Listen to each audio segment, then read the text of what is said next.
Maka sikap pertama adalah terima bahwa kita pasti akan berpisah dengan orang yang kita cintai itu. So, simpelnya, sederhananya, pesannya, ayah bunda, bapak ibu, jamaah, kalau hari ini kita masih bersama dengan orang yang kita cintai, maka cintailah mereka dengan sepenuh hati, dengan sepenuh cinta, karena kita akan merasakan kehilangan yang paling dalam ketika kita benar-benar kehilangan orang yang kita cintai itu.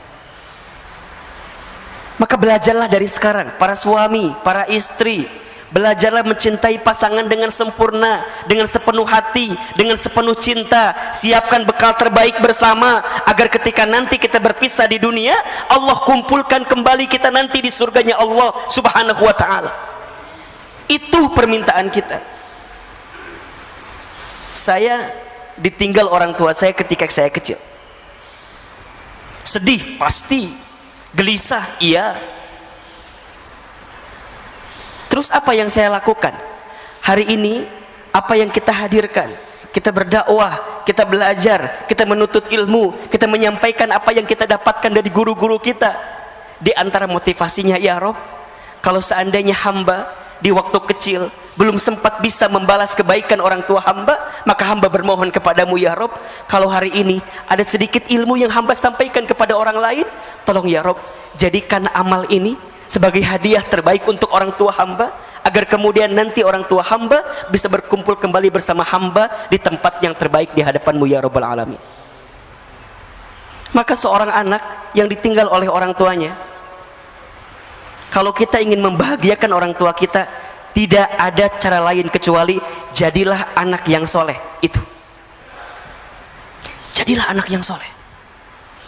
Doakan orang tua kita, beramal soleh, niatkan untuk orang tua kita, insya Allah mudah-mudahan nyampe jadi kebaikan buat orang tua kita. Idza matal insan in qata'a amaluhu illa min thalasin. Ketika manusia meninggal terputus semua amalnya. Ingat nih, perhatikan ya. Yang terputus amal siapa? Amal si mayit. Tapi kalau amal orang-orang yang beserta dengannya, bersama dengan dirinya, boleh jadi sampai. Apa diantaranya? Sodaqatin jariyatin, sedekah jariah. Maka bapak ibu yang dirahmati Allah, kalau kita masih diberikan kesempatan hidup hari ini, silahkan bersedekah jariah. Ustaz, orang tua saya dulu nggak sempat bersedekah, apakah boleh kita anaknya melanjutkan? Silahkan, insya Allah. Satu kali ada seorang sahabat bernama Sa'ad bin Ubadah radhiyallahu an bertanya kepada Nabi sallallahu alaihi wasallam, ya Rasulullah, aku ingin berbakti kepada ibundaku, tapi ibundaku sudah wafat. Bagaimana caranya agar aku bisa berbuat baik untuk ibundaku? Rasul kemudian menjawab, bersedekahlah untuk ibundamu. Kemudian sahabat ini bertanya kembali, ya Rasulullah, sedekah apa yang bisa aku berikan untuk ibundaku? Kata Nabi, sedekah air. Maksudnya gimana? Kata Nabi, bangunkan sumur atas nama ibundamu, maka insya Allah setiap sumur yang nanti keluar airnya digunakan oleh orang lain, maka setiap air yang mengalir itu akan sampai pahalanya untuk ibundamu yang sudah wafat. Maka ayo siapkan dari sekarang apa? Insya Allah akan mengalir terus deras. Kalau ada orang tuanya yang sudah wafat, coba tengok, kalau masih ada hartanya yang sekiranya bisa kita sedekahkan kepada kepentingan umat, keluarkan. Baik itu masjidnya kah, baik itu fasilitas yang ada di masjidnya kah, karpetnya, AC-nya, kipas anginnya, gentengnya, lantainya, semua niatkan. Insya Allah itu jadi kebahagiaan buat orang tua kita yang sudah kembali kepada Allah. Aw ilmin yuntafa'uh bih, ilmu yang diamalkan tidak akan pernah terputus. Sampai yang ketiga, waladin solihin yad'ulah, anak soleh yang mendoakan. Ketika memaknai anak soleh yang mendoakan ini, tidak terbatas pada anak kandung. Kalau anak kandung kalimatnya ibnin, tapi di sini waladin. Waladin itu berarti anak manusia. Siapa saja mereka, siapa saja, selama mereka itu soleh, kemudian mendoakan si mayit tadi, maka insya Allah doanya akan sampai. Kalau ada seorang dosen misalnya, saya dosen, saya punya mahasiswa misalnya, kemudian saya kembali kepada Allah, mahasiswa saya soleh, mereka mendoakan saya, maka insya Allah doanya sampai. Itulah waladin solihin. Kalau ada seorang bos, seorang atasan, punya karyawan, kemudian atasan ini kembali kepada Allah, wafat, karyawannya soleh, kemudian karyawannya mendoakan bagi si bos yang tadi meninggal, maka doanya sampai. Apa syaratnya? 1 soleh, 2 doakan. Pesannya apa? Selama kita hidup, selama itulah kita harus memperbanyak teman dan sahabat yang soleh. Agar apa? Agar saat kita kembali kepada Allah, ada yang mendoakan kita dengan kesolehan dan kebaikan. Sekarang coba evaluasi, cek kontak handphone kita, cek grup WhatsApp kita, cek teman sosial media kita. Apakah banyak di antara mereka yang soleh, yang kelak kalau kita kembali kepada Allah mereka mendoakan kita? Bapak Ibu, saya itu dalam beberapa hari kebelakang tuh banyak merenung begini, ya Rob, kalau seandainya usia saya sampai hari ini, apakah akan ada ya orang yang mendoakan saya atau tidak? Apakah akan ada orang yang membuatkan ID Zoom kemudian mendoakan saya dalam Zoom yang diundang melalui Zoom yang hari ini sering kali kita lihat? Bapak Ibu sering lihat kan sekarang ya, takziah virtual itu yang kemudian kita doa bersama gitu ya di Zoom. Sekarang pertanyaannya adalah, kalau Bapak Ibu yang kembali kepada Allah, apakah akan ada orang yang mendoakan itu? Apakah akan ada orang yang join bersama Zoom yang diundang oleh keluarga kita atau tidak? Coba renungi ini. Coba renungi ini. Maka kita semua pasti akan berpisah Bapak Ibu. Selama kita hari ini masih bersama, ayo kita isi kebersamaan dengan kebaikan dan perbaikan ini. Gak boleh ada lagi iri, dengki, hasud, hasad. Gak boleh lagi, berhenti. Mau sampai kapan? Gak lama kok hidup kita di dunia ini, sebentar saja. Kalau ada orang yang pernah menyakiti kita, maafkan. Mau sampai kapan kita mendendam rasa kepada orang yang pernah menyakiti kita? Belajar memaafkan saja. Belajar hidup dengan mencintai satu sama lain. Kalau ada orang yang berbeda paham, selisih paham, berbeda pendapat, ya sudah, cukup pada berbeda pendapat saja. Tapi jangan dimasukkan ke dalam hati, bahkan sampai muncul sifat benci di hati kita. Jangan. Sifat benci kepada orang lain yang kita tanam itu, itulah yang menjauhkan kita dari rahmat Allah Subhanahu wa ta'ala. Maka case close, bersih, selesai. Berpisah sebentar lagi kita. Maka ayo berdamai. Yang sering berantem, yang masih berantem, ya, berdamai, selesailah. Kita akan berpisah kok sebentar lagi. Yang ketiga wasiatnya, kata Jibril alaihissalam, ya Muhammad, wa'mal ma syi'ta fa innaka mazyun bih. Wahai Muhammad, lakukan saja apa yang ingin kamu lakukan, perbuat saja apa yang ingin kamu perbuat, tapi ingat, mazyun bih, kamu akan diminta pertanggungjawaban dari apa yang kamu lakukan. Apa yang perlu kita sadari? Banyak. Satu, sadar kalau kita hamba Allah yang sangat lemah. La haula wa la quwata illa billah. Apa yang kita sombongkan dalam hidup ternyata tidak ada yang pantas kita sombongkan, karena hakikatnya kita adalah manusia yang lemah. Yang kedua, Allah pengen kita sadar, boleh jadi selama ini banyak dosa-dosa yang pernah kita lakukan, banyak maksiat yang pernah kita kerjakan, sehingga kita harus sadar diri betul bahwa kita harus segera bertaubat kepada Allah. Akui kalau kita zolim, akui kalau kita salah. Bukankah sifat pengakuan diri terhadap kesalahan itu adalah sesuatu yang sangat disukai oleh Allah dalam diri kita? Ketika Nabi Adam alaihi salam itu dikeluarkan dari surga karena berbuat sesuatu yang dibenci oleh Allah, apa yang Nabi Adam melakukan? Berdoa dengan mengakui kesalahannya. Rabbana dzalamna anfusana wa illam taghfir lana wa tarhamna lanakunanna minal khasirin. Rabbana dzalamna, ya Rabb, dzalamna, kami zalim. Akui salah. Ketika Nabi Yunus terlockdown di perutnya ikan paus, Apa yang Nabi Yunus lakukan? Berdoa. Doanya apa? Pengakuan tentang kesalahan, tentang kekurangan. Diabadikan juga dalam Al-Quran. La ilaha illa anta subhanaka inni kuntu minadz zalimin. La ilaha illa anta, tiada Tuhan selain Engkau ya Allah. Subhanaka, maha suci Engkau. Inni, sesungguhnya aku, kuntu minadz zalimin, aku berada dalam golongan orang-orang yang zalim, salah. Akui kalau kita banyak dosa, akui kalau kita banyak salah. Sadar diri. Wa ma asabakum min musibatin fabima kasabat aydikum wa ya'fu an katsir. Dalam surat Asy-Syura ayat 30 Allah sampaikan, dan apa-apa musibah yang menimpa kamu sekalian itu disebabkan oleh apa? Oleh ulah perilaku tangan kamu sekalian. Tuh. Berarti apa Ustaz? Kita banyak dosa? Iya, banyak salah. Siapa yang paling banyak dosanya? Saya. Gitu.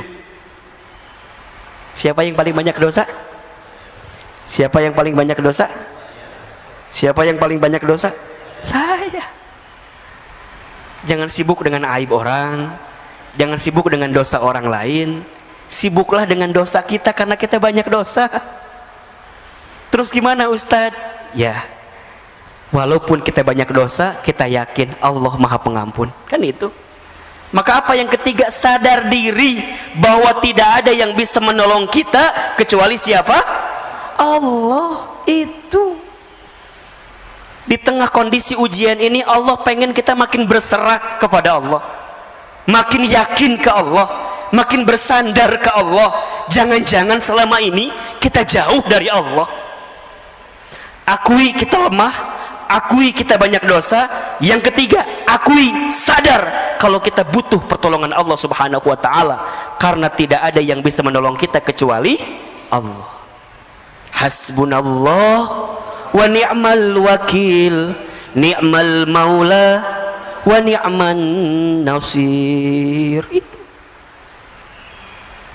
ada satu doa, ini bagus sekali, doa yang dibacakan oleh Nabi Musa alaihissalam ketika menyeberangi lautan bersama Bani Israel. Boleh Bapak Ibu amalkan doa ini, ya.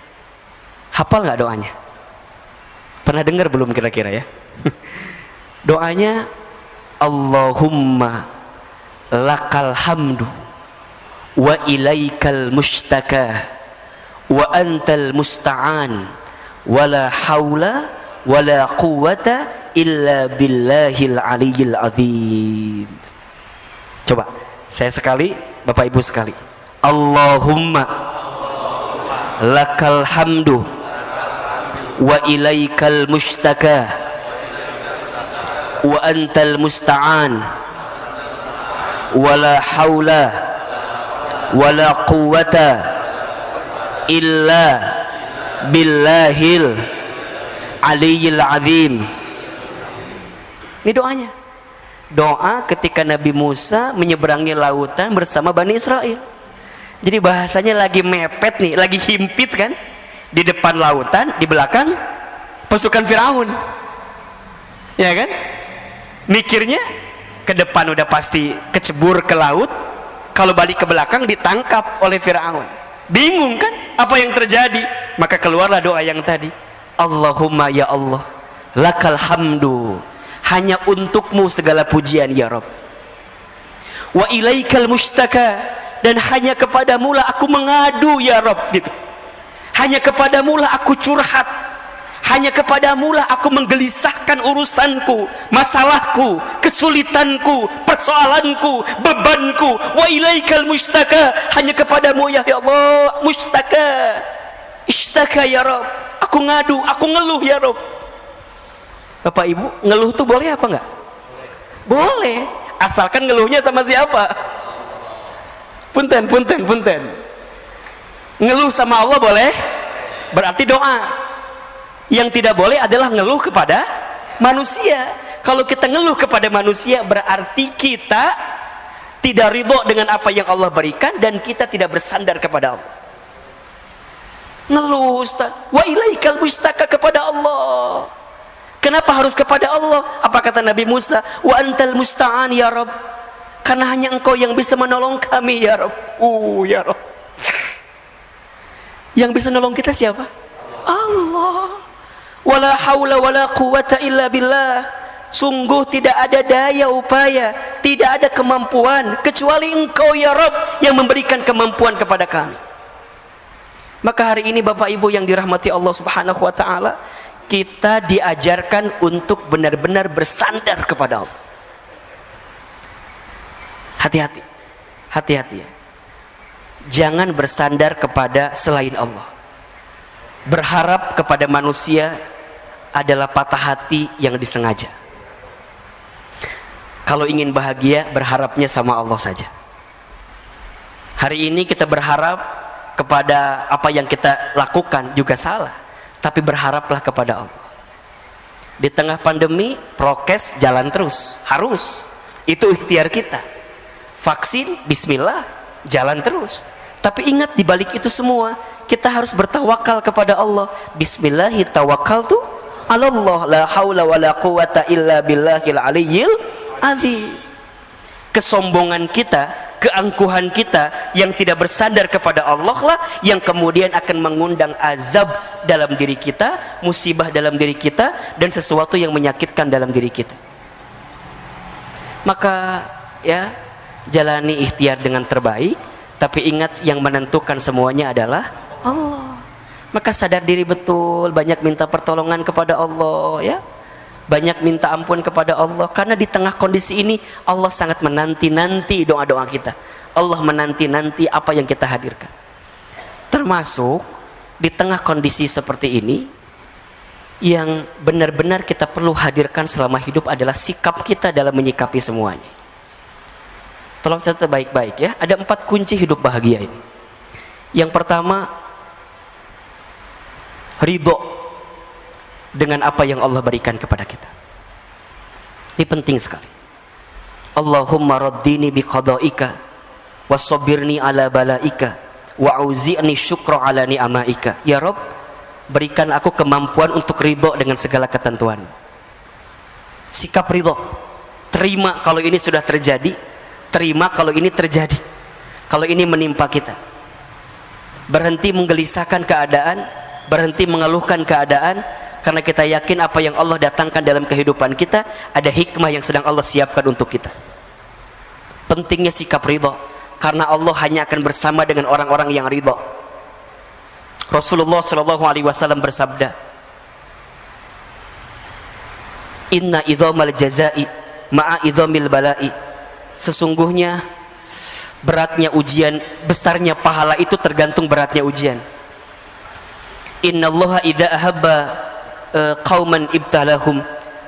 Sesungguhnya Allah apabila sedang mencintai suatu kaum, seorang hamba, ibtalahum, maka Allah segerakan ujian bagi mereka. Faman radiya falahur ridho. Barang siapa yang ridho dengan segala ketentuan Allah, maka di dalamnya ada keridhaan Allah. Waman sakhita, dan barang siapa yang murka, yang benci, yang marah dengan segala ketentuan Allah, falahus sukhtu, maka di dalamnya ada kemurkaan dari Allah. Maka sikap pertama ridho, terima dengan keadaan yang kita dapatkan saat ini. Yang kedua, ikhlas ketika melakukan sesuatu. Ridho saat menerima, ikhlas saat melepas. Lakukan sesuatu karena Allah. Belajarlah melakukan sesuatu karena Allah. Inna sholati wa nusuki wa mahyaya wa mamati lillahi rabbil alamin. Yang ketiga, sabar ketika diberi musibah. Dan yang keempat, syukur ketika diberi nikmat. 4 kunci bahagia. Ridho ketika menerima, ikhlas ketika melepas, sabar ketika ditimpa musibah, syukur ketika diberi nikmat.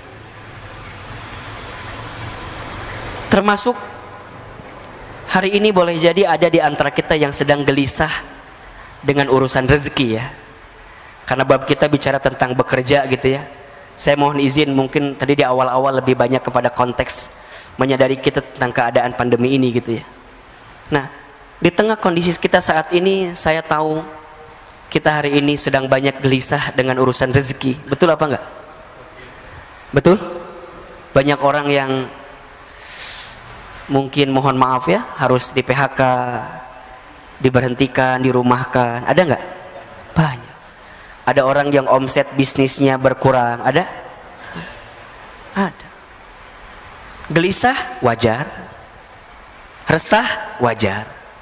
Yang tidak boleh apa? Berlebihan dalam kegelisahan, dan gelisahnya sama siapa, itu yang tidak boleh. Kalau kita mengadukan kondisi ini kepada Allah, sah-sah saja, boleh-boleh saja. Tapi terlalu sayang kalau air mata kita menetes hanya untuk urusan dunia yang kecil saja gitu. Karena dunia ini bukan sesuatu yang tanda kutip ya, benar-benar utama dalam hidup gitu loh. Perintah Allah kepada kita dalam urusan dunia apa coba? Wala tansa nasibaka minad dunya.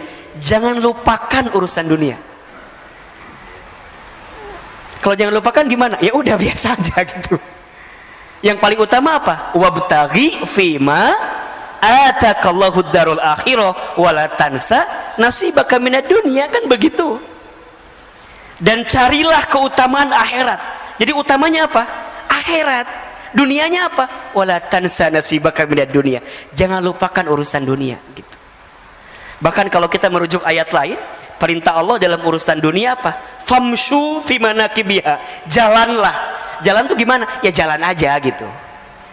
Tapi kalau urusan akhirat apa? Wasari'u ila magfiratin min rabbikum. Dan berlarilah, kan gitu. Wasari'u, dan berlarilah mengejar ampunan Allah, surganya Allah. Kalau urusan dunia apa? Famshu fi manakibiha. Berjalanlah. Oh berarti Ustadz nggak penting atau dunia tuh? Iya, salah juga. Dunia itu penting, tapi bagaimana cara kita meletakkan kepentingan dunia, itu yang harus proporsional. Hari ini urusan rezeki, gimana cara menyikapinya Ustadz? Galau betul, gelisah betul Ustadz, bingung Ustadz. Tentang rezeki ya, catat, ada 4 sikap yang perlu kita hadirkan. 1, rezeki sudah tertakar, tak mungkin tertukar.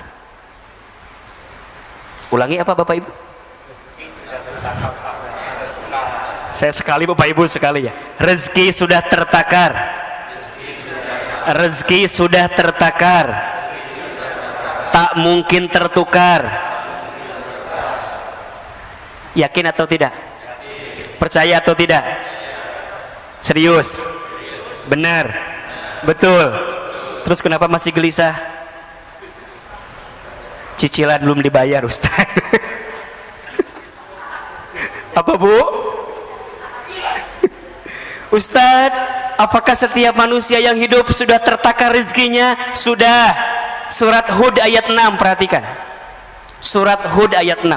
Ini ayat yang kalau saya lagi gelisah urusan rezeki, Bapak Ibu, Ahilman juga sering gelisah urusan rezeki. Manusia biasa. Kalau saya sedang gelisah, saya buka ayat ini. Ya. Apa kata Allah? A'udzubillahi minasyaitonirrajim. Bismillahirrahmanirrahim. Wa ma min dabbatin fil ardi illa 'alallahi rizquha. Tuh. Wa ma min dabbatin, dan tidak ada makhluk yang melata hidup fil ardi, di muka bumi. Jadi bahasa gampangnya, makhluk yang melata aja gitu. Makhluk yang melata aja gitu. Apalagi kita yang tidak melata. Kita melata atau tidak? Yang melata contohnya apa? Apa Bu yang melata? Cicak. Cicak ada rezekinya atau tidak? Rezeki cicak apa?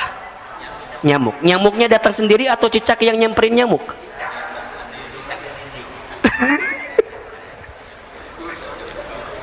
Yang nyamperin nyamuk ke cicak atau cicak ke nyamuk?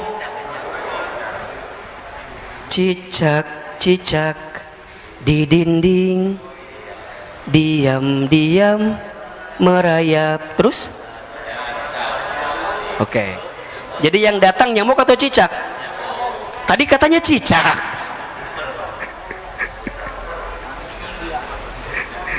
Tidak usah memperdebatkan nyanyian itu lah ya. Bapak Ibu, ini banyak orang yang lupa tuh. Ada konteks yang pertamanya apa? Cicak di mana kerjanya? Kantor cicak di mana? Di dinding. Ya. Apa kerjaan cicak? Diam-diam merayap. Ini ada diam-diam merayap. Itu ikhtiar atau bukan? Itu usaha atau bukan? Ya. Ya, betul nggak? Ya, konteksnya sebelum ke sana nih. Nanti itu akan ada pada sikap kedua. Sikap pertamanya illa 'alallahi rizquha, dan setiap manusia yang hidup, makhluk yang hidup, bahkan yang melata pun 'alallahi rizquha, dijamin oleh Allah rizkinya. Maka kalau hari ini ayah, bunda, bapak, ibu, kita semua jamaah yang hadir masih diberikan kesempatan hidup oleh Allah, maka di saat yang bersamaan Allah masih menyiapkan jatah rezeki untuk kita. Kalau hari ini kita masih bangun dari tidur kita, masih membuka mata kita, masih menghembuskan nafas kita, maka di saat yang bersamaan tolong catat baik-baik, masih ada jatah rezeki untuk kita. Karena seseorang tidak akan pernah diwafatkan oleh Allah sebelum habis jatah rezekinya. Berarti kalau sekarang kita masih hidup, masih ada rezeki bagi kita atau tidak?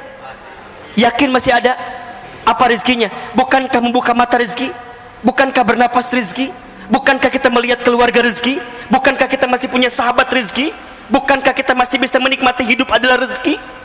Jangan pernah membatasi rezeki pada sifat yang bentuknya materi saja. Terlalu kecil, terlalu kerdil kalau kita membatasi rezeki pada bab yang sifatnya rupiah saja, yang pada sifat duitnya saja. Gaji terbatas, tapi rezeki Allah tidak terbatas. Gaji ada selipnya, tapi rezeki tidak ada selipnya. Gaji ada tanggal bulannya, tapi rezeki tidak ada tanggal bulannya. Setuju atau tidak? Yakin? Paham? Jadi kalau hari ini kita masih hidup, masih ada rezeki atau tidak? Tuh, kenapa insya Allah jawabannya? Kadang-kadang insya Allah nggak yakin gitu loh. Yakin. Maka apa sifat yang kedua sikapnya? Ikhtiar. Wa alaysa lil insani illa ma sa'a, dan seseorang tidak akan mendapatkan sesuatu kecuali apa yang diusahakannya. Gitu. Maka yakin di hati rizkinya masih ada, tapi jangan diem. Ah, tenang aja lah. Udah ada kok. Gak bisa. Kerja, jalan, ikhtiar, usaha. Tapi kan Ustadz usaha apa tuh sekarang mah? Nah, ada nggak bahasa kayak gitu tuh? Ustadz usaha apa sekarang mah? Nggak ada Ustadz. Yang ada malah kita di PHK Ustadz. Ada nggak yang kayak gitu tuh? Berhenti, ganti kalimatnya. Bapak Ibu hadirin yang boleh jadi hari ini diberhentikan dari pekerjaannya, boleh jadi ini adalah waktu kita untuk memulai usaha atau dagang kita. Ayo belajar saja, bekerja saja apa yang bisa kita hadirkan. Kalau ada teman kita misalnya, mohon maaf, yang dia punya barang apa, kita bilang boleh nggak saya jadi resellernya, jualan. Kita punya banyak teman di kontak kita. Masa sih dari sekian banyak teman gak ada yang mau beli? Dari 500 teman kita di sini, coba tawarin aja dulu dah. Masa nggak nyangkut 1-2 mah? Itu ikhtiar kita. Tapi konteksnya ingat yang pertama, dalam ikhtiar jangan menuhankan ikhtiar. Jelas nggak kira-kira? Jangan menuhankan ikhtiar, tetap menuhankannya Allah. Ikhtiar kita hanyalah wasilah kita saja untuk menunaikan apa yang Allah perintahkan kepada kita. Ada yang nanya gini, Ahilman, iya, kan katanya rezeki sudah tertakar, tak mungkin tertukar, sudah dijamin. Terus untuk apa kita bekerja? Ada nggak yang suka nanya begitu tuh? Ini pertanyaan pasrah namanya tuh. Coba saya mau tanya, Bapak Ibu, kenapa kita masih bekerja? Kenapa kita masih berusaha? Hah? Karena itu ikhtiar. Kenapa harus ikhtiar? Kan katanya rezeki sudah dijamin.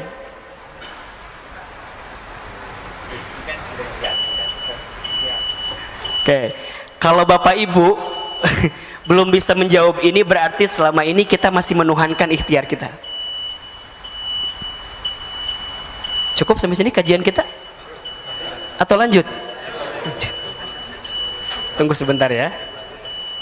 Gini, Bapak Ibu, ikhtiar, usaha, dagang, kerja itu adalah bagian kewajiban kita untuk memenuhi perintah Allah dalam kehidupan kita. Itu jelas? Bekerja, berikhtiar, berusaha itu adalah bentuk pemenuhan kewajiban kita kepada Allah atas perintah Allah kepada kita. Allah memerintahkan kita untuk bekerja, Allah memerintahkan kita untuk berikhtiar, Allah memerintahkan kita untuk berusaha, gitu. Tapi Allah tidak minta kita menentukan hasilnya, karena hasilnya Allah yang sudah menakarnya. Betul? Justru kalau kita tidak bekerja, kita akan diminta pertanggungjawaban oleh Allah karena kita nggak bekerja, karena kita nggak berusaha, karena kita nggak berikhtiar. Seorang suami, seorang ayah, kepala keluarga, di rumah tangga, di keluarganya, apa di antara kewajiban kita sebagai seorang suami? Bekerja, mencari nafkah, itu kewajiban. Berarti kalau kita tidak bekerja, tidak mencari nafkah, kelak kita akan dihisab oleh Allah Subhanahu wa taala. Hei Hilman, misalnya, kamu jadi suami, kamu jadi ayah, kamu nggak bekerja, kamu nggak mencari nafkah, kamu nggak berusaha, kamu ngapain aja? Itu yang akan ditanya. Jadi hari ini kita bekerja, hari ini kita berusaha adalah bentuk pemenuhan kewajiban kita kepada Allah. Ya Rob, hamba bekerja, hamba berikhtiar, tapi hamba yakin ya Rob, hasilnya Engkau yang menentukan segalanya. Maka disinilah harus ada sikap yang benar-benar confirm gitu loh. Rizki Allah yang jamin, kita hanya berikhtiar menjalankannya. Nah, tinggal nanti yang ketiga, ikhtiar yang seperti apa yang Allah sukai, kan begitu. Ikhtiarnya adalah ikhtiar yang tidak membuat kita jauh dari Allah. Ikhtiar apa? Ikhtiar dengan kekuatan takwa kepada Allah. Maka dalam dia ikhtiar, apa yang dia perhatikan? Bukan banyak sedikitnya harta yang dia dapatkan, bukan. Apa yang dia pikirkan? Halal haramnya, berkah tidaknya, surga nerakanya, baik tidaknya, itu yang dia pikirkan. Bukan banyak sedikit, tapi yang dia pikirkan, ini berkah nggak ya? Ini halal tidak ya? Itu jadi pertimbangan betul. Kenapa? Karena bekerja yang dihiasi dengan ketakwaan kepada Allah, maka itulah yang akan mengantarkan keberkahan dalam hidupnya. Wa may yattaqillah yaj'al lahu makhraja wa yarzuqhu min haitsu la yahtasib. Dan barang siapa yang bertakwa kepada Allah, dalam bekerjanya ada ketakwaan kepada Allah. Satu, dia tidak meninggalkan perintah Allah, tahu betul mana prioritasnya. Ketika datang panggilan azan, panggilan sholat, kemudian dia berhenti sejenak, tunaikan perintah Allah. Ketika memilah-milih pekerjaan, maka dia pilih-pilih benar-benar pekerjaannya. Bukan hanya gajinya besar atau kecil, bukan, tapi ini berkah nggak ya?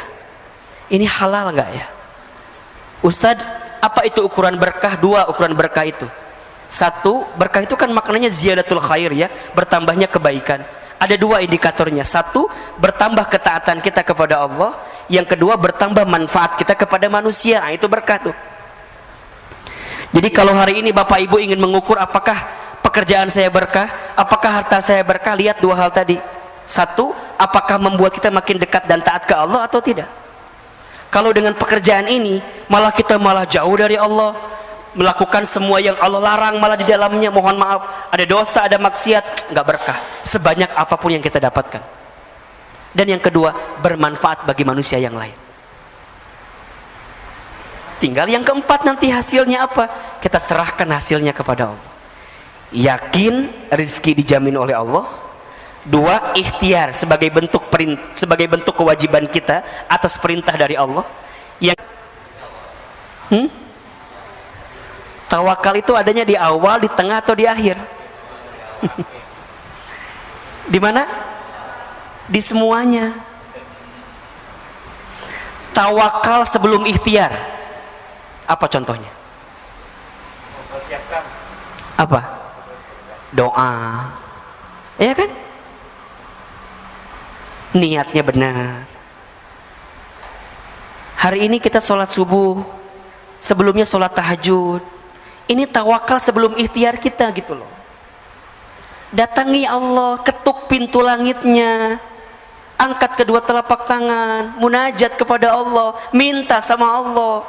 Kadang-kadang fokus kita lebih sibuk kepada pekerjaan kita, tapi kita nggak ngetuk pintunya Allah sebelum kita bekerja. Kita ini kadang-kadang kalau ketinggalan kereta, sibuknya minta ampun. Tapi kita lupa ini untuk menengadahkan tangan, untuk bermohon kepada Allah dengan urusan-urusan dunia kita agar Allah menuntun kita. Maka ada tawakal sebelum ikhtiar. Bagaimana caranya? Datangi Allah, bangun di sepertiga malam, sholat tahajud, munajat, zikir, doa, muhasabah, nangis di hadapan Allah. Mohon maaf, kalau kita menginginkan sesuatu tapi masih belum terbukti dengan sholat tahajud kita, berarti kita masih belum serius, belum bersungguh-sungguh menginginkan sesuatu yang kita mintakan kepada Allah. Maka hari ini Bapak Ibu, sahabat saya yang sedang sulit urusan dunianya, urusan rezekinya, ayo bangun di sepertiga malam, minta sama Allah. Nangis kalau bisa.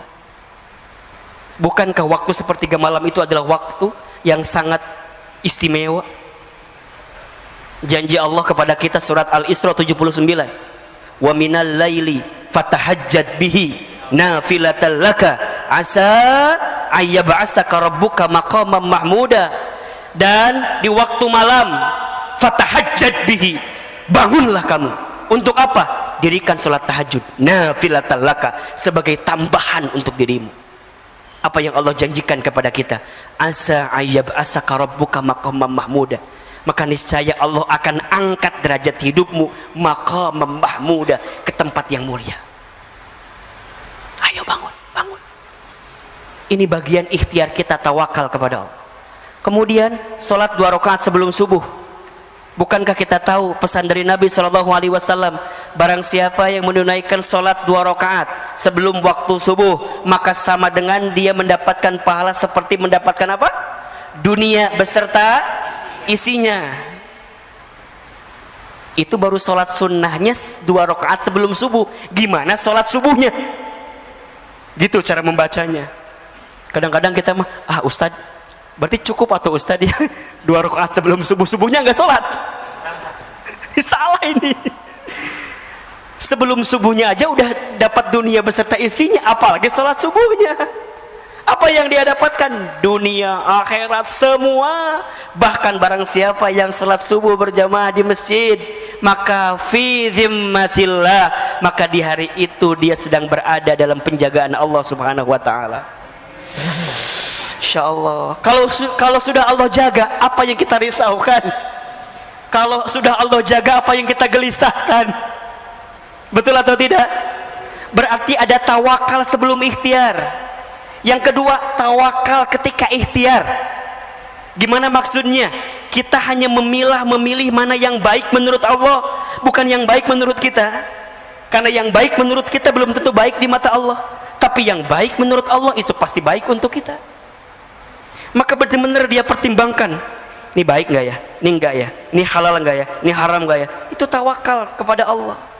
Dan dia tidak meninggalkan kewajibannya kepada Allah. Termasuk kewajiban kita kepada Allah adalah ikhtiar dan usaha kita. Sampai yang ketiga, tawakal ba'da ikhtiar. Tawakal setelah ikhtiar. Kita serahkan hasilnya kepada Allah. Maksimalkan ikhtiar, kuatkan doa, hasilnya kita serahkan kepada Allah, karena Allah lebih tahu apa yang diberikan untuk kita semua. Maka Bapak Ibu yang dirahmati Allah, hadirkan syukur di hati kita. Betul-betul bersyukur. Banyak sekali nikmat yang Allah berikan kepada kita. Belajarlah menghadirkan sifat qanaah namanya. Qanaah itu merasa cukup dengan apa yang Allah berikan kepada kita. Dalam urusan apa? Urusan dunia. Merasa cukup. Ya. cukup. Kan enak ya Pak? Hidup cukup tuh enak gak Pak? Enak, cukup. Mau renovasi rumah?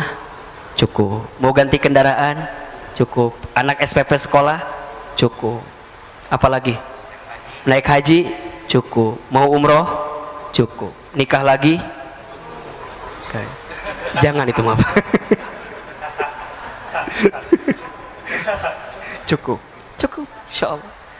Dan ada satu doa kan yang Nabi juga anjurkan kepada kita kalau kita keluar rumah dalam ikhtiar. Bismillahirrahmanirrahim. Allah la haula wala quwata illa billah. Barang siapa yang membaca doa ini ketika keluar rumahnya untuk ikhtiar, maka Allah akan berikan kecukupan, ketenangan dan keselamatan. Dah. Pada akhirnya ujungnya apa? Kita kembali kepada Allah. Maka siapkan rezeki yang halal saja, siapkan rezeki yang berkah saja. Jangan gelisahkan rezekimu, karena rezeki sudah tertakar, tak mungkin tertukar. Tapi gelisahkanlah bagaimana caramu mendapatkan rezeki itu, karena itu yang akan Allah tanya dalam kehidupan kita. Allah nggak akan nanya berapa banyaknya, enggak, tapi Allah akan nanya gimana dapatnya, kan gitu. Pakai apa, dibelanjainnya kemana, itu. Halo, jelas tidak? Kalau ditanya banyaknya, PPATK lebih tahu dibanding dibanding kita, karena sudah ada transaksinya kan? Ya enggak? Kita mau nyumbang berapa triliun sekarang? Oh, enggak ada ya?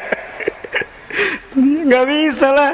Ya orang enggak ada uangnya gimana kalau memang kalau memang kita nggak bisa, ya nggak bisa lah gitu. Makanya kalau urusan banyak sedikit relatif, betul nggak? Banyak menurut saya belum tentu banyak menurut Bapak Ibu. Coba saya mau tanya, 1 miliar itu banyak atau sedikit? Tergantung siapa yang ngelihat. Betul nggak? Bagi saya, banyak banget. Banyak banget. Karena boleh jadi belum pernah saya ngelihat uang 1 miliar depan mata saya. Tapi bagi Bapak Ibu jamaah MRBJ kan 1 miliar mah tuh ngedip doang kali. Ya jamaah Bintaro kan rumahnya aja minimal 4 miliar. Halo? Halo, jelas tidak? Terus apa yang kita gelisahkan sekarang? Halo? Apa yang kita gelisahkan? Kita masih Ustadz, susah. Itu. Saya sering kali ketemu orang itu Bapak Ibu. Kalau ketemu tuh gelisah gitu loh. Ustadz, susah sekarang hidupnya. Ya Allah, rumah dia segede Alaihim. Rumahnya segede Alaihim masih ngomong susah. Ya Allah. Saya bilang, Bapak di mana rumahnya? Bintaro. Sektor berapa? 9. Sektor 3. Masih ngomong susah. Ya Rob, gimana saya? Yang rumahnya bukan di Bintaro. Sekarang nggak tahu, besok mungkin di Bintaro kali. Ini banyak yang amin harus beli rumah di Bintaro kayaknya. Jadi masih ngomongin susah ya Rob. Coba deh, mulai hari ini bicaranya, Ustadz, alhamdulillah di tengah pandemi ini bahagia betul. Enak gak kalimat begitu? Enak, walaupun susah, tapi kalimatnya bahagia, nular ke kita Pak. Nular. Bapak ketemu orang yang ngomongnya negatif mulu tuh, ngaruh ke kita. Ngaruh betul. Bapak ketemu orang ngomongnya curhat terus, gelisah terus, urusan dunia. Capek nggak Pak? Capek. Kita juga sama Pak. Masa kita harus ngomong dua-duanya? Ustaz, saya tuh lagi susah. Pak, Ustaz juga lagi susah. Ribet lah kalau begitu. Makanya saya mohon izin ya, mungkin Bapak Ibu yang sering ngobrol sama saya di MRBJ gitu ya, para pengurus, rasa-rasanya nanti kalau saya bicara selalu optimis aja gitu loh. Udah bismillah aja, yakin aja, sok ya, gitu. Minimal nyemangatin, walaupun belum tentu juga gitu Pak. Karena kalau kita negatif semua. Tapi kalau kita bicaranya yakin, optimis, positif, naikin imun, minimal naikin imun. Makanya Bapak Ibu nih punten ya, yang sering update status, udahlah, sekarang statusnya yang baik-baik aja dah. Jangan bikin status yang bikin kita gelisah galau, jadi penyakit buat kitanya. Makanya kalau ada yang statusnya nggak jelas, udah delete aja dah. Gak usah jadi teman kita, pusing. imun kita turun, Pak. Coba Bapak dapat berita yang kira-kira hoax dan segala macam, ngaruh nggak, Pak? Ngaruh. Malah kalau bisa mah udahlah, sosial media distancing lah, matiin lah, liur. Pusing nggak kira-kira? Pusing. Coba Bapak Ibu ada status begini nih, gini nih contohnya nih, lapar. Status macam apa itu ya? Lapar. Tinggal makan gitu ya. Kalau ada itu juga. Kalau nggak ada gimana? Bukan, Bapak kirim GoFood ke dia gitu loh. Ini cuma baca doang. Oh, alhamdulillah masih ada yang lapar, ya Allah. Berarti sama-sama saya lapar juga. Bismillah, yakin. Oh ya Allah. Ternyata ada juga kondisi yang begini. Doakan. Ayo, kalau kita berlebih harta, berikan. Coba, nggak pernah akan habis, Pak. Ya, harta itu kan dibagi 3 ya. Ada harta yang dimakan, ujungnya jadi kotoran, kan begitu ya. Ada harta yang disimpan, ujungnya jadi apa? Jadi simpanan. Kalau kita meninggal jadi apa? Jadi warisan. Kalau anak kita soleh jadi apa? Jadi kebaikan. Kalau anak kita salah, jadi sengketaan. Berantem dah, ya enggak? Yang ketiga, harta yang kita amalkan, yang jadi bekal kita sedekahkan, itu yang akan jadi jalan kita menuju Allah kelak nantinya. Maka ayolah, hidup secukupnya saja, hidup yang cukup. Insya Allah mudah-mudahan kita lebih tegar, lebih yakin ya. Maka nasihatnya adalah, kalau kita senang, senang sekedarnya. Kalau kita sedih, sedih sewajarnya, kan gitu. Pada akhirnya semua akan berhenti, pergi dan selesai. Kuncinya ridho saat menerima, ikhlas saat melepas, syukur saat diberi nikmat, sabar saat diberi musibah. Mudah-mudahan Allah berikan karunia kepada kita semua.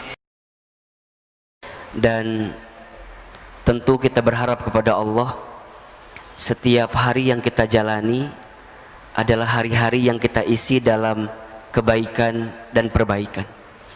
Maka orang beriman yang cerdas dalam hidupnya adalah dia yang paling banyak mempersiapkan bekal untuk kehidupan setelah kehidupan dunia ini.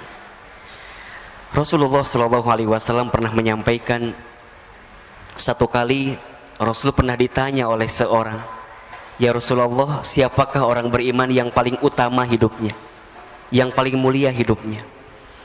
Maka Rasulullah SAW kemudian menjawab, orang beriman yang paling mulia, yang paling utama hidupnya adalah ahsanuhum khuluqa, yang paling baik akhlaknya. Kemudian seseorang itu bertanya kembali, lantas siapakah orang beriman yang paling cerdas dalam hidupnya? Maka Rasulullah SAW kemudian menjawab, yang paling cerdas dalam hidupnya adalah dia yang paling banyak ingat mati dan mempersiapkan bekal kematiannya. Allahu Akbar. Bapak Ibu yang dirahmati Allah, dalam beberapa hari kebelakang, bulan kebelakang, kita banyak mendengar kabar saudara kita, sahabat kita, teman kita, tetangga kita yang sudah dipanggil usianya oleh Allah Subhanahu wa Ta'ala, baik karena wabah COVID-19 atau karena penyakit yang lain. Apa sebenarnya renungan yang bisa kita dapatkan? Tentu yang paling utama adalah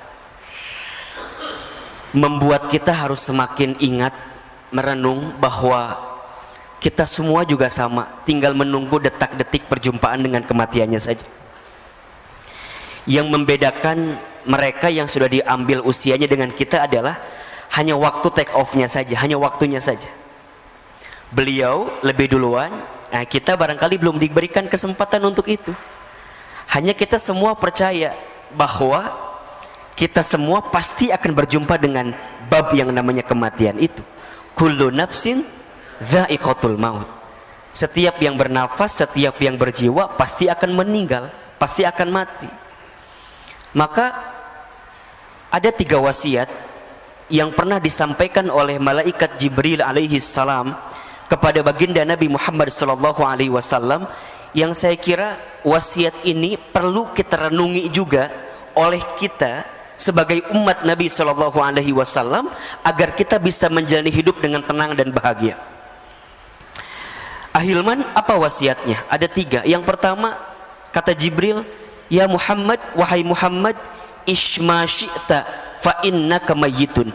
Hiduplah kamu sesuka kamu ingin hidup, silahkan. Tapi ingat, fa innaka mayyitun, kamu akan berjumpa dengan yang namanya kematian. Maka Bapak Ibu hadirin yang dirahmati Allah, setiap saat ketika kita masih diberikan kesempatan hidup di dunia oleh Allah, ingatlah bahwa kita pasti akan kembali kepada Allah. Inna lillahi wa inna ilaihi raji'un. Ya.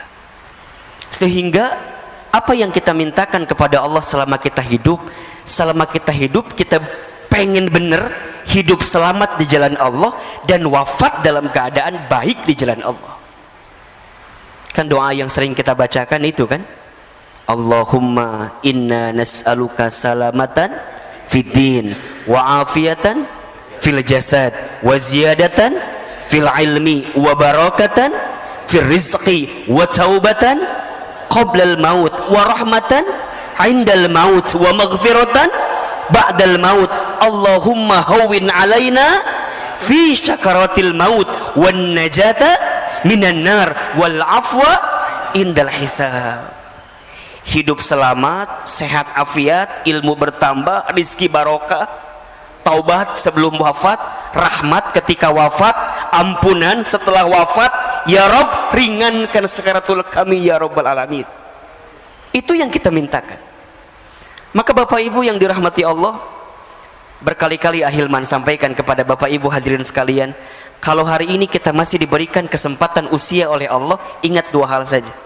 Yang pertama, boleh jadi karena amal kita masih sedikit sehingga Allah berikan kesempatan usia agar di sisa usia ini kita sibuk beramal. Ya. Kita tutupin kekurangan kita yang dulu gitu loh. Ustadz, dulu saya sering berbuat maksiat. Ustadz, dulu sering saya berbuat dosa. Oke. Yang dulu pernah kita lakukan, tutup itu semua, bertaubat kepada Allah kalau salah. Kalau itu dosa tinggalkan, kalau itu maksiat berhenti, bertaubat kepada Allah, yakin innallaha yuhibbut tawwabina wa yuhibbul mutatahhirin. Sesungguhnya Allah mencintai orang yang senantiasa bertobat.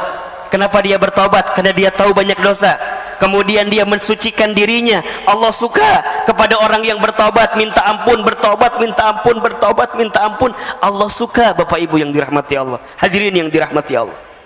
Maka tutup keburukan kita, tutup maksiat kita, tutup dosa kita. Dengan cara apa nutupinnya? Dengan kebaikan kita di waktu sekarang.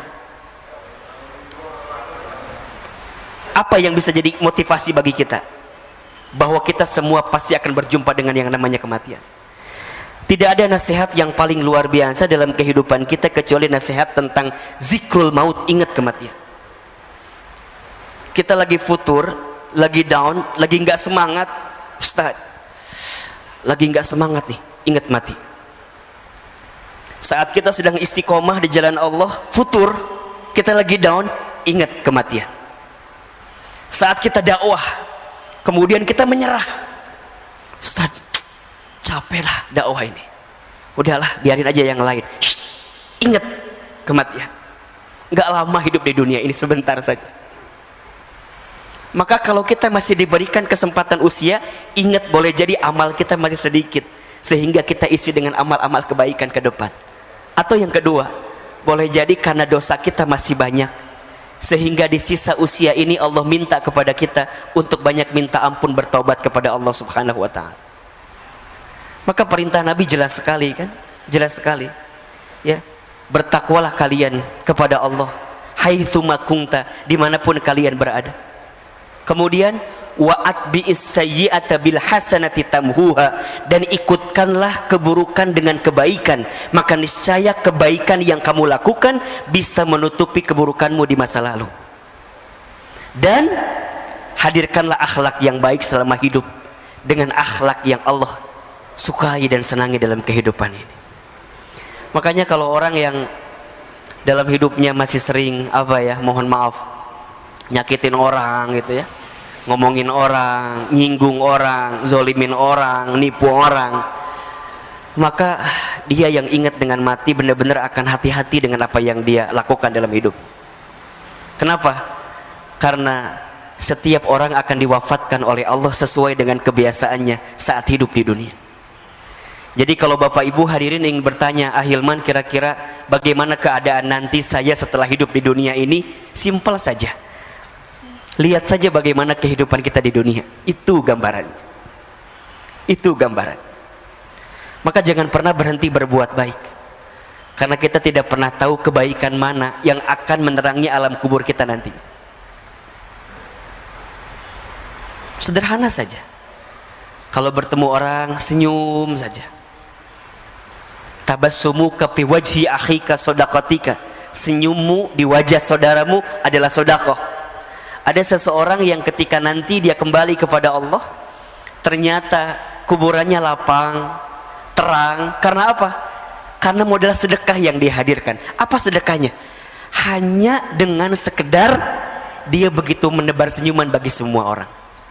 Bukankah kata Nabi, di antara amalan yang paling disukai oleh Allah salah satunya adalah sururun tudkhilhu 'alan nas, menempatkan kebahagiaan di hati orang lain. Jadi saat kita membahagiakan bagi orang, itu sudah jadi amal yang Allah sukai juga. Ya syukur-syukur kalau agak lebih gitulah, nggak hanya senyum gitu ya. Senyum plus transferannya gitu. Nah itu lebih keren banget itu. Karena begitu banyak orang yang sudah kembali kepada Allah, hari ini mereka minta dibangkitkan kembali, minta dihidupkan kembali. Apa permintaannya? Fa'asaddaqa wa akun minas solihin. Ya Rabb, jangan engkau wafatkan kami dan engkau hidupkan kami sebentar saja, maka aku akan menjadi ahli sedekah dan akan menjadi orang yang soleh. Maka nasihat pertama, wasiat pertama, ishma syi'ta fa innaka mayyitun. Hiduplah kamu sesuka kamu ingin hidup, tapi ingat kamu akan berjumpa dengan yang namanya kematian. Wasiat yang kedua, ya Muhammad, kata Jibril alaihi salam, wa ahbib man syi'ta fa innaka mufarriquh. Cintailah siapapun orang yang kamu cintai, silahkan, tapi ingat kamu akan berpisah dengan orang yang kamu cintai itu. Hari ini ayah bunda mencintai anak-anak gitu. Tapi ingat, sebesar apapun cinta kita kepada keluarga kita, akan ada satu masa, satu waktu kita berpisah dengan anak-anak yang kita cintai itu. Seorang suami mencintai istrinya, istri mencintai suaminya, silahkan. Tapi harus siapkan space di hati kita bahwa suatu saat pasti kita akan berpisah dengan orang-orang yang kita cintai itu. Barangkali ini pesan untuk kita yang boleh jadi dalam beberapa waktu ke belakang kehilangan seseorang yang kita cintai gitu. Ada seorang anak yang kehilangan orang tuanya, ada orang tua yang kehilangan anaknya, ada istri yang kehilangan suaminya, ada suami yang kehilangan istrinya, ada kita yang kehilangan sahabat, saudara yang kita cintai. Sikap terbaik adalah terima keadaan itu. Dan yang kedua, siapkan bekal terbaik agar kita bisa berkumpul kembali dengan orang yang kita cintai itu. Maka doakanlah orang-orang yang sudah kembali kepada Allah, karena mereka sungguh menanti doa-doa dari kita yang masih hidup ya. Doa-doa dari kita yang masih hidup sangat menanti, sangat menunggu. Tapi kan Ustadz gitu kan, kadang ada bahasa tapi gitu. Saya tuh lah, kalau nggak ada suami saya, kalau nggak ada ayah saya, kalau nggak ada ibu saya, gimana kehidupan saya dan segala macamnya. Ya, yakin saja Allah selalu lebih tahu mana yang terbaik dibanding kita. Mungkin untuk kita pengennya beliau-beliau tuh masih ada gitu.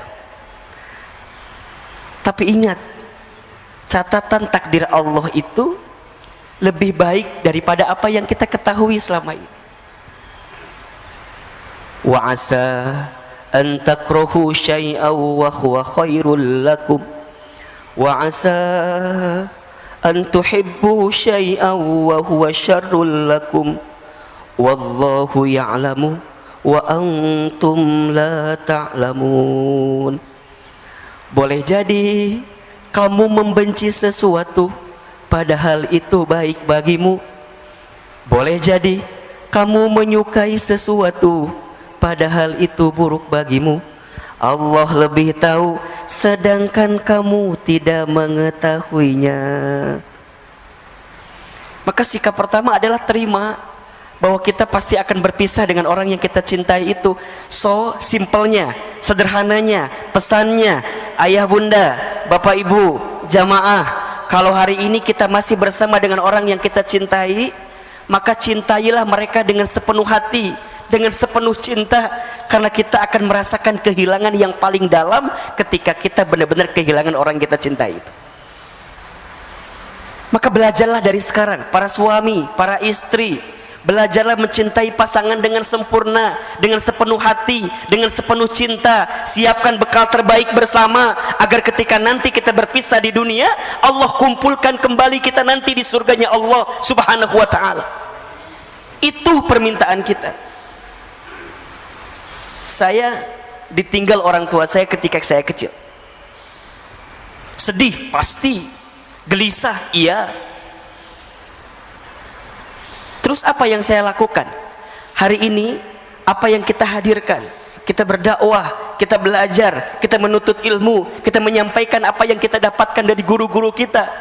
Di antara motivasinya, ya Rob, kalau seandainya hamba di waktu kecil belum sempat bisa membalas kebaikan orang tua hamba, maka hamba bermohon kepadamu ya Rob, kalau hari ini ada sedikit ilmu yang hamba sampaikan kepada orang lain, tolong ya Rob, jadikan amal ini sebagai hadiah terbaik untuk orang tua hamba, agar kemudian nanti orang tua hamba bisa berkumpul kembali bersama hamba di tempat yang terbaik di hadapanmu ya Rabbal Alamin.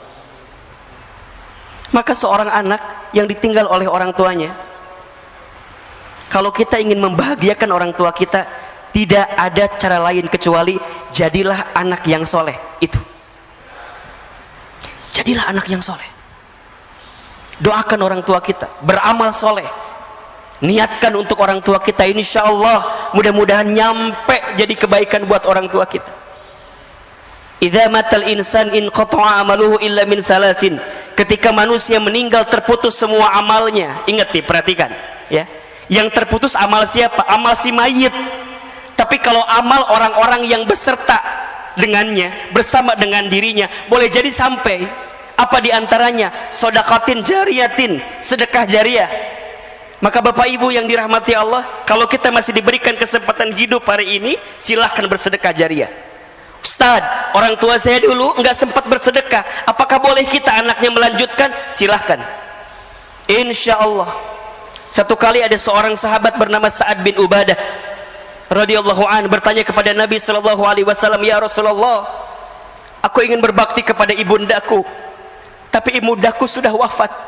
Bagaimana caranya agar aku bisa berbuat baik untuk ibundaku? Rasul kemudian menjawab, bersedekahlah untuk ibundamu. Kemudian sahabat ini bertanya kembali, ya Rasulullah, sedekah apa yang bisa aku berikan untuk ibundaku? Kata Nabi, sedekah air. Maksudnya gimana? Kata Nabi, bangunkan sumur atas nama ibundamu, maka insya Allah setiap sumur yang nanti keluar airnya digunakan oleh orang lain, maka setiap air yang mengalir itu akan sampai pahalanya untuk ibundamu yang sudah wafat. Maka ayo siapkan dari sekarang apa? Insya Allah akan mengalir terus deras. Kalau ada orang tuanya yang sudah wafat, coba tengok, kalau masih ada hartanya yang sekiranya bisa kita sedekahkan kepada kepentingan umat, keluarkan. Baik itu masjidnya kah, baik itu fasilitas yang ada di masjidnya kah, karpetnya, AC-nya, kipas anginnya, gentengnya, lantainya, semua niatkan. Insya Allah itu jadi kebahagiaan buat orang tua kita yang sudah kembali kepada Allah. Aw ilmin yuntafa'uh bih, ilmu yang diamalkan tidak akan pernah terputus. Sampai yang ketiga, waladin solihin yad'ulah, anak soleh yang mendoakan. Ketika memaknai anak soleh yang mendoakan ini, tidak terbatas pada anak kandung. Kalau anak kandung kalimatnya ibnin,